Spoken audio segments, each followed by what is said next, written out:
एक चीज आप खुद सोच के देखो, दो देशों के बीच लड़ाई हो जाती है, बॉर्डर पे बॉम्बार्डिंग शुरू हो जाती है, हर जगह अफरा तफरी है, सब पैनिक कर रहे हैं, किसी को ये नहीं पता कि कल क्या होने वाला है, लोग मर रहे हैं और सब यही सोच रहे हैं कहीं वॉर तो नहीं हो जाएगी। इसी बीच एकदम से हर जगह शांति हो जाती है, सब कुछ नॉर्मल हो जाता है, लड़ाई रुक जाती है। क्यों? क्योंकि सीज फायर घोषित कर दिया गया है। क्या है ये सीज फायर? सबसे पहले सीज फायर कोई परमानेंट सोल्यूशन नहीं है। सीज फायर अनाउंस हुआ है, इसका मतलब ये नहीं कि दो देश के बीच लड़ाई खत्म हो चुकी है, बल्कि सीज फायर का मतलब ये है कि दो देशों के बीच कुछ देर के लिए लड़ाई टल गई है, टेम्परेरी लड़ाई को पॉज कर दिया गया है। ये कभी भी दोबारा शुरू हो सकती है। इनफैक्ट जब दो बड़े देश लड़ रहे होते हैं तो उनके लड़ाई के बीच में सीज फायर को साइन कर लिया जाता है, ताकि जो सैनिक घायल हुए उनको मेडिकल सर्विस दी जा सके, एम्यूनेशंस के लिए, फिर कोई भी रीजन हो सकता है, दोनों पार्टी अग्री करती है और कुछ देर के लिए वॉर को रोक दिया जाता है। मतलब सीज फायर एक टेम्परेरी सोल्यूशन है अनटिल एंड अनलेस लड़ाई के बाद एक समझौते पे साइन किया जाए। फॉर एग्जांपल 1971 में जब भारत ने पाकिस्तान को बुरी तरीके से हरा के शिमला अग्रीमेंट पे साइन करवाया, उसके बाद जो सीज फायर हुआ वो लंबे टाइम तक चला। और ऐसा ही हुआ 10 मई 2025 को, जब out of nowhere Donald Trump अपने ट्विटर अकाउंट में ट्वीट करके बताते हैं कि उन्होंने इंडिया और पाकिस्तान के बीच सुलह करवा दी है और दोनों देश सीज फायर एक्सेप्ट करने के लिए रेडी हैं। ये बहुत ही ज्यादा शॉकिंग न्यूज थी दो कारणों की वजह से। पहला कि इसे ट्रंप ने क्यों अनाउंस करा,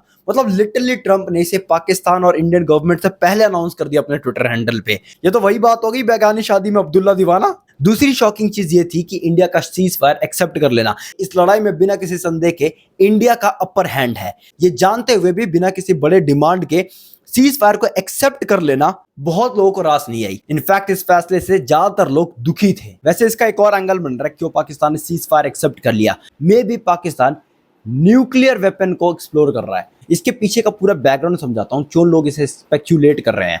10 मई को सुबह सुबह नेशनल कैपिटल दिल्ली के अंदर एक ओपन बैलिस्टिक मिसाइल मिलती है जिसका नाम था फतेह 2। ये फतेह 2 खाली जरूर था लेकिन ये मिसाइल न्यूक्लियर वेपन को कैरी करने के लिए केपेबल है। तो हो सकता है ये टेस्ट मिसाइल है जो पाकिस्तान ने इसलिए भेजा क्योंकि वो चेक करना चाहता था कि इंडिया इसे इंटरसेप्ट कैसे करता है, क्या क्या उसके पास तरीके हैं जिसके अकॉर्डिंगली वो अपने न्यूक्लियर प्लान को अंजाम दे सके। वेल, ये हो गई एक बात। डॉट्स को कनेक्ट करते रहना। पाकिस्तान में दोपहर को एनसीए की मीटिंग बुलाई जाती है। ये ऑर्गेनाइजेशन बनाई गई थी न्यूक्लियर वेपन्स की ऑपरेशंस को कंट्रोल करने के लिए। तो पाकिस्तान के प्राइम मिनिस्टर नवाज शरीफ ने ये जो मीटिंग बुलाई थी, ये कहीं ना कहीं इशारा दे रहा था कि पाकिस्तान न्यूक्लियर वेपन को कंसीडर कर रही है। ऑल्दो जब पाकिस्तान के डिफेंस मिनिस्टर से ये पूछा गया तो उन्होंने साफ इनकार कर दिया। वो कह रहे हैं कि न्यूक्लियर वेपन उनका लास्ट ऑप्शन है। लेकिन ऑब्वियसली पाकिस्तान के डिफेंस मिनिस्टर पे विश्वास नहीं करा जा सकता। वो ऑफिशियली क्यों ही बताएंगे क्यों न्यूक्लियर मिसाइल को कंसिडर कर रहे हैं। जैसे ही इस एनसीए वाली मीटिंग के बारे में पता चला और यूएस की कुछ इंटेलिजेंस एजेंसीज को भी ये सूत्रों से पता चला कि पाकिस्तान काफी अग्रेसिवली न्यूक्लियर वेपन्स की तरफ बढ़ रहा है, इमीडिएटली डोनाल्ड ट्रंप ने इंडिया पाकिस्तान के बीच एक मीटिंग रखी और शाम तक सीज फायर करा दिया। हो सकता है कि पाकिस्तान ने इसे एक्सेप्ट ही इसलिए करा क्योंकि उनको थोड़ा और टाइम मिल जाएगा न्यूक्लियर वेपन के बारे में सोचने के लिए। लेकिन पाकिस्तान के होते हुए भारत कैसे दुखी हो सकता है? सिर्फ और सिर्फ 3 घंटे के अंदर डोनाल्ड ट्रंप द्वारा अनाउंस किया गया सीज फायर पाकिस्तान वायलेट कर देता है। ये लिटरली हिस्ट्री का शॉर्टेस्ट सीज फायर था। डोनाल्ड ट्रंप चाहते थे कि दो न्यूक्लियर देशों की लड़ाई को सुलझा के वो चौधरी बन जाएंगे। पाकिस्तान ने 3 घंटे से भी कम टाइम में डोनाल्ड ट्रंप की इंटरनेशनल बेइज्जती कर डाली। लेकिन अब सोचने वाली बात यह है कि पाकिस्तान के पास लड़ने के लिए पैसे है नहीं, वो इंटरनेशनल मॉनेटरी फंड के पैसे पे जीवित है। इसके बावजूद इनके पास इतनी अच्छी अपॉर्चुनिटी थी कि इस लड़ाई को रफा दफा कर दे, फिर ये लड़ाई रोक क्यों नहीं रहे? ये वॉर की तरफ क्यों एक्सकेलेट करना चाहते हैं? बहुत जरूरी है कि पाकिस्तान की मंशा हमें पता हो। देखो, इसके रिगार्डिंग हमारे पास कोई ऑफिशियल न्यूज या कंफर्मेशन तो है नहीं, लेकिन अगर हम लॉजिक का यूज करें तो देखो, पाकिस्तान अभी एक्चुअली में भूखा नंगा है। इनके पास इकोनॉमी के नाम पे कुछ नहीं है। ये इंटरनेशनल मॉनेटरी फंड के बेल आउट पे सर्वाइव कर रहे हैं। तो इस बार जब ये आईएमएफ में $7 बिलियन का भीख मांगने जाते हैं तो बहुत ही हाई चांसेस है कि डोनाल्ड ट्रंप ने कहा होगा कि सीज फायर को एक्सेप्ट कर लो, नहीं तो अपना कटोरा लेके वापस इस्लामाबाद भाग जाओ। तो आईएमएफ के बेल आउट के लिए पाकिस्तान ने ये सीज फायर का नाटक करा और जैसे ही इनके पास पैसा क्रेडिट होता है ये सीज फायर का उल्लंघन कर देते हैं। पाकिस्तान ने सीज फायर को वायलेट करने की बेवकूफी क्यों की? वेल, पाकिस्तान के लिए वॉर लड़ना नेसेसिटी बन चुकी है। इनके सर्वाइवल पे बात आ चुकी है। इनको भली बात ही पता है कि they don't stand a chance against Indian army. ना ही फंडिंग वाइज, ना ही मिलिट्री साइज वाइज, ना ही टेक्नोलॉजी वाइज, ये हर तरीके से हमसे पीछे है। इनकी हार निश्चित है, फिर भी ये लोग ये लड़ाई लड़ेंगे क्योंकि इनकी ये मजबूरी है। कैसी मजबूरी समझते हैं इस वीडियो में।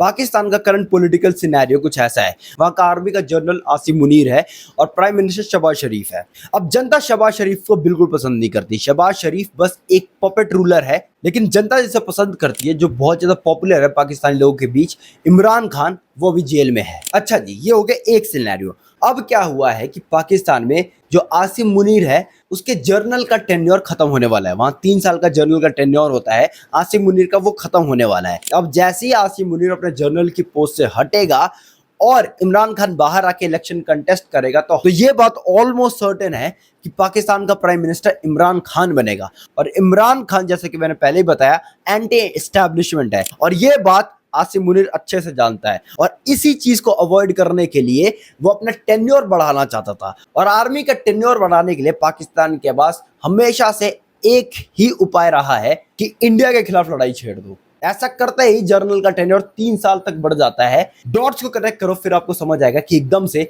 इंडिया के अंदर पहलगाम अटैक क्यों करवाया गया। सुन के बहुत शॉकिंग लग सकता है बहुत लोगों के लिए कि बस अपना टेन्योर बढ़ाने के लिए इतना बड़ा अटैक कर दिया और पूरे देश को खतरा में डाल दिया। ऐसा थोड़ा ना होता है। वेल, पाकिस्तान में ऐसा ही होता है। चाहे वो कारगिल वॉर के दौरान परवेज मुशर्रफ हो या फिर जिया उल खान हो, पाकिस्तान में ऐसा ही होता हुआ आया है। इन सभी लोगों की तरह आसिम मुनीर पावर का बहुत ज्यादा भूखा है और उसको पता है कि अगर वो अपने पोस्ट से रिटायर हो जाता है और कोई दूसरा आर्मी चीफ अपने अचीवमेंट्स, अपने सीनियोरिटी के बेसिस पे बनता है, तो आर्मी अपना इन्फ्लुएंस लूज कर सकती है पाकिस्तान के अंदर, और ऐसा कोई भी जर्नल होने नहीं देगा। और इस वॉर का एक और फायदा होगा आसिम मुनीर की पॉपुलैरिटी भी।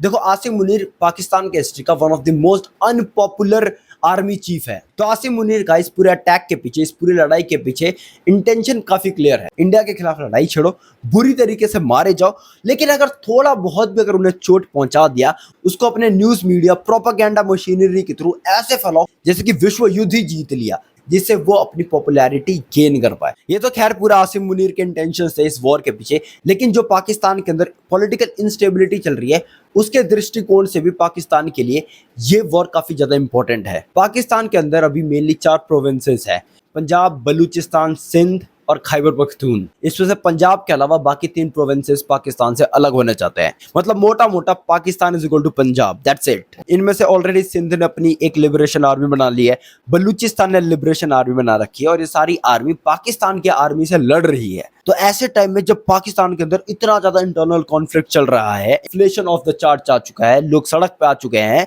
तो ऐसे टाइम में अगर पाकिस्तान को एक करना है तो उसका सिर्फ और सिर्फ एक जरिया है, इंडिया के साथ वॉर। क्योंकि द इंडिया थ्रेट एक ऐसा थ्रेट है जो पाकिस्तान के अवाम को यूनाइट करता है। पाकिस्तानियों को बचपन से ही बताया गया है कि इंडिया आपका दुश्मन है, उसके खिलाफ आपको कुछ भी करके लड़ना है। तो जैसे ही इंडिया की बात आती है, इनके अंदर पेट्रियोटिज्म जाग जाता है और ये इंडिया के खिलाफ लड़ने के लिए यूनाइट हो जाते हैं। मतलब इनको बेसिकली सिविल वॉर अवॉइड करने के लिए इंटरनेशनल वॉर लड़ना पड़ रहा है। और ये जो मैं इंडिया थ्रेट ऑफ पेट्रियोटिज्म वाली बात कर रहा हूँ, ये ऐसी नहीं बात कर रहा हूँ। आसिम मुनीर ने पहलगाम अटैक के कुछ दिन पहले ही ये भड़काऊ स्पीच दी थी। We are different from the Hindus in every possible aspect of life. Our religion is different. Our customs are different. Our traditions are different. Our thoughts are different. Our ambitions are different. That was the foundation of the two nation theory that was laid there. इस speech से पाकिस्तान के establishment का intention साफ हो जाता है। Ironically Pakistan के अंदर पीस एक ऐसी चीज है जो वॉयलेंस को और ज्यादा बढ़ाएगी। अगर ये वॉर रुक जाती है, और अगर बीच में ये वॉर रुक जाती है, जैसे अभी सीज फायर की बात हुई थी, पाकिस्तान की जनता अब सीधे सीधे सवाल पूछेगी कि भाई अगर आप कहते हो कि आप आईएमएफ बेल आउट का 35% से 40% पैसा आर्मी एक्सपेंडिचर में खर्च करते हो, तो क्यों आपके पास इतने टेक्नोलॉजिकली एडवांस वेपन थे ही नहीं कि आप इंडिया का सामना कर पाए या फिर इंडिया को हल्का सा भी चोट पहुंचा पाए। पाकिस्तानी मीडिया भी फेक क्लेम को कितना छुपा पाएगी। भाई उन्होंने हमारा एक भी फाइटर जेट नहीं मारा और कहते कि 3-3 रफाल मार गिरा है। एक ना एक दिन तो पाकिस्तान की जनता को ये पता चल जाएगा ना ये सब झूठ था। पाकिस्तान की मिलिट्री जो आईएमएफ बेल आउट और जनता के पैसों पे अय्याशी करती है वो एक्सपोज हो जाएगा। अभी लिटरली पाकिस्तान का सबसे अमीर आदमी आसिम मुनीर है। शायद पाकिस्तान एक लौता देश है जिसमें आर्मी जनरल रिटायर होने के बाद भी मेंशन में रहता है। जो आर्मी में काम करके जाते हैं उनको रिटायरमेंट के बाद बड़ी बड़ी पेंशन दी जाती है। ये सारा पैसा आसमान से ऐसे थिन एयर से आता नहीं है, ये सारी अय्याशी पाकिस्तानी टैक्स पेयर्स के दम पे होती है। तो ऑब्वियसली अगर जनता अवेयर हो गई और एस्टैब्लिशमेंट से सवाल पूछने लगी कि ये सारे पैसा जाता कहाँ है, तो पाकिस्तान के पास कोई जवाब होगा नहीं। वैसे ही जैसे इनका कोई जवाब नहीं है कि पाकिस्तान के अंदर इतनी अनएम्प्लॉयमेंट क्यों है, इतनी गरीबी क्यों है, इन्फ्लेशन इतना ज्यादा बढ़ क्यों रहा है। ये जो सीज फायर साइन हुआ था ना, इसमें भारत ने बहुत ही समझदारी से एक शर्त रखी थी कि अब से अगर कोई भी टेरर अटैक होता है उसको एक्ट ऑफ वॉर देखा जाएगा। मतलब इंडिया अब कोई भी जस्टिफिकेशन नहीं देगी, कोई भी डिप्लोमेटिक बातों में नहीं फंस के रहेगी, सीधा पाकिस्तान के ऊपर काइनेटिक अटैक। इस शर्त को एक्सेप्ट करना मतलब कश्मीर जो इंडिया का पार्ट है उस पर अपना इन्फ्लुएंस लूज करना। ये इन्फ्लुएंस ऑलरेडी पाकिस्तान का कम होने लगा था जब से आर्टिकल 370 हटा था, लेकिन अगर सीज फायर के टर्म्स एंड कंडीशंस को एक्सेप्ट कर लिया तो ये इन्फ्लुएंस खत्म ही हो जाएगा, जीरो हो जाएगा। And Pakistan just can not afford this. इस इन्फ्लुएंस को लूज करना मतलब 80 साल से जो भी मिलिट्री और डिप्लोमेटिक नैरेटिव है उसको लूज करना। मतलब लिटरली इसके बाद पाकिस्तान के पास कोई भी डिस्ट्रैक्शन बच नहीं जाएगा। इनको रियल इश्यूज पे बात करना ही पड़ेगा जो कि पाकिस्तान एस्टैब्लिशमेंट चाह के भी सॉल्व नहीं कर सकती। At this point they are cooked. और फाइनली जो पाकिस्तान ने अपने देश में टेररिस्ट को ब्रीड कर रखा है, इतने सारे जो टेररिस्ट ग्रुप इनके यहाँ पल रहे हैं, वो लश्कर तौबा हो गया, जैश ए मोहम्मद हो गया और बहुत सारे टेररिस्ट ग्रुप, ये लोग सिर्फ एक चीज चाहते हैं, इस्लाम का इन्फ्लुएंस, गजवा हिंद। ये लोग बहुत क्लियर है, इनको देश के डेवलपमेंट से दूर दूर तक कोई मतलब नहीं है। तो पाकिस्तान अगर सच में पीस की बात करने लगे तो इनका काम खत्म हो जाएगा, इन सारे टेररिस्ट ग्रुप्स का। ये अपने एग्जिस्टेंस के लिए लड़ना शुरू कर देंगे और बहुत सारे चांसेस है ये लोग पाकिस्तानी गवर्नमेंट के खिलाफ बगावत कर दे, लड़ाई छेड़ दे। ये भी पाकिस्तान के लिए बहुत बड़ा खतरा है। ये लोग एक तरीके से टाइमर बॉम्ब बन चुके हैं जो पाकिस्तान के अंदर ही रहते हैं। अब थोड़ी इंडिया की बात कर लेते हैं। देखो सीज फायर से बहुत सारे इंडियंस नाराज थे, होना भी चाहिए। सबको लगा कि ये हमारे पास एक गोल्डन अपॉर्चुनिटी है, इस वॉर में हमारा अपर हैंड है तो हम पीओके की घर वापसी करा सकते हैं। लेकिन देखो इंडिया ऐसे काम नहीं करता। हम बहुत ही ज्यादा पीस लविंग नेशन है और हमें इस बात से प्राउड होना चाहिए। हमारा देश धीरे ही सही लेकिन आगे बढ़ रहा है, प्रगति कर रहा है, प्रोग्रेस कर रहा है। 2028 तक ये प्रोजेक्टेड है कि इंडिया थर्ड लार्जेस्ट इकोनॉमी बन जाएगी, जर्मनी को टेक ओवर कर जाएगी। ऐसे में पाकिस्तान जैसे देशों से ये वॉर्स हमारे लिए रुकावट है। We are more than happy to be left alone by insignificant nation like Pakistan. हमारा कंपटीशन पाकिस्तान जैसे देशों से नहीं, चाइना जैसे देशों से है। और ये कोई गेम तो चल नहीं रहा। ऑलरेडी 2-3 दिन की लड़ाई में ही हमने billions and billions of dollars lose कर दिए। तो अगर पीस पॉसिबल है तो वो हमें एक्सेप्ट कर लेना चाहिए। और हमारी लड़ाई पाकिस्तान के खिलाफ नहीं शुरू हुई थी, टेररिज्म के खिलाफ शुरू हुई थी। It just happens to be कि ये पूरा देश ही टेररिज्म से भरा हुआ है।